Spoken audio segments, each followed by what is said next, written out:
Dengan informasi selanjutnya, pemirsa, Kejaksaan Negeri Kejari Tulungagung kembali menahan seorang tersangka kasus korupsi keuangan Desa Tambakrejo, Kecamatan Sumber Gempol, pada Kamis 3 Oktober 2024.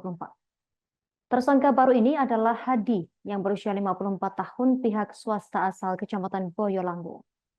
Hadi turun dari ruang penyidikan di lantai 2 Gedung Kejari Tulungagung pukul 12:53 waktu Indonesia Barat siang hari. Informasi selengkapnya akan dilaporkan rekan David Yohanes, wartawan Tribun Mataraman yang telah terhubung bersama kita. Rekan David, silakan laporan selengkapnya dari Anda. Terima kasih, Justina. Kejaksaan Negeri Kabupaten Tulungagung kembali menahan seorang tersangka terkait korupsi keuangan Desa Tambarjo, Kecamatan Sumber Gempol, Kabupaten Tulungagung pada hari Kamis kemarin.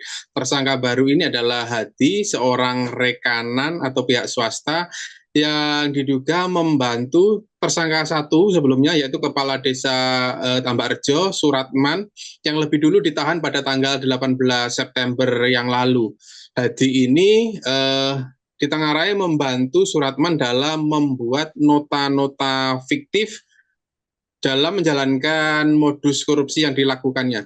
Jadi Kasih Intelijen Kejari Tulungagung, Amri Rahmanto Sayakti, menjelaskan bahwa korupsi ini terjadi dari rentang tahun 2020 sampai tahun 2022. Pada saat itu masih dalam situasi pandemi COVID-19.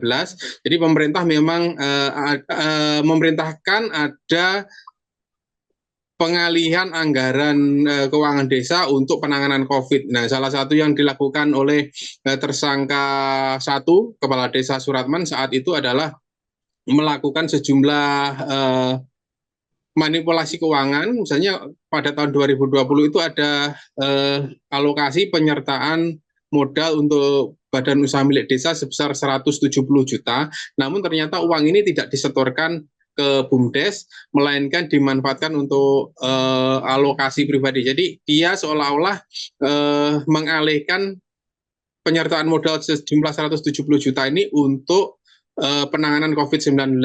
Jadi dia meminta tolong kepada tersangka Hadi ini untuk membuatkan nota fiktif, diantaranya untuk pembelian hand sanitizer, kemudian pembelian alat pelindung diri atau APD, serta pembelian sembako. Jadi saat itu memang ada bantuan sembako untuk warga yang tidak bekerja, sehingga diperbolehkan pengalihan anggaran dana desa ini untuk pembelian sembako untuk bantuan warga.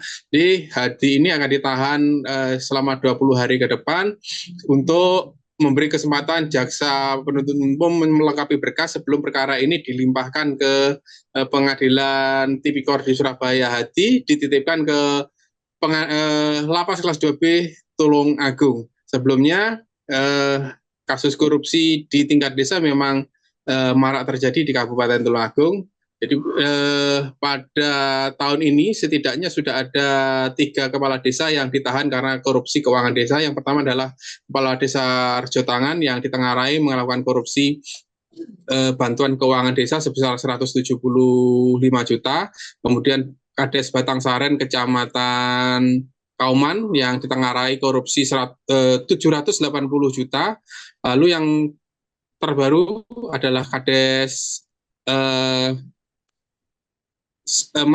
Tambakrejo ini yang ditengarai melakukan korupsi sebesar 721 juta, ya. Dan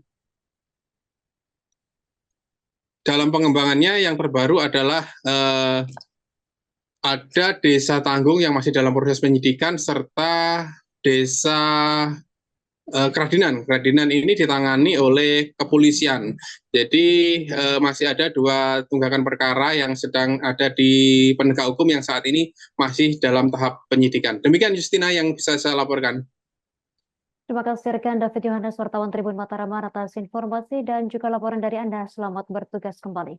Pemirsa, kami tampilkan wawancara wartawan kami bersama Kasih Intelijen Kejari Tulungagung, Amri Rahmanto Sayakti. Telah melakukan penahanan ya terhadap tersangka dengan inisial H.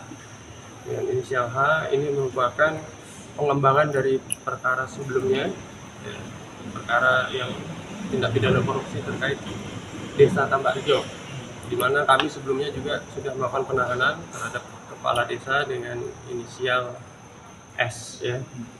Jadi kami dari tim penyidik setelah melakukan ekspos perkara dan lain sebagainya, kami menilai bahwa ada hubungan kerjasama antara tersangka kepala desa inisial S dan tersangka. Download Tribun X sekarang, menghadirkan lokal menjadi Indonesia.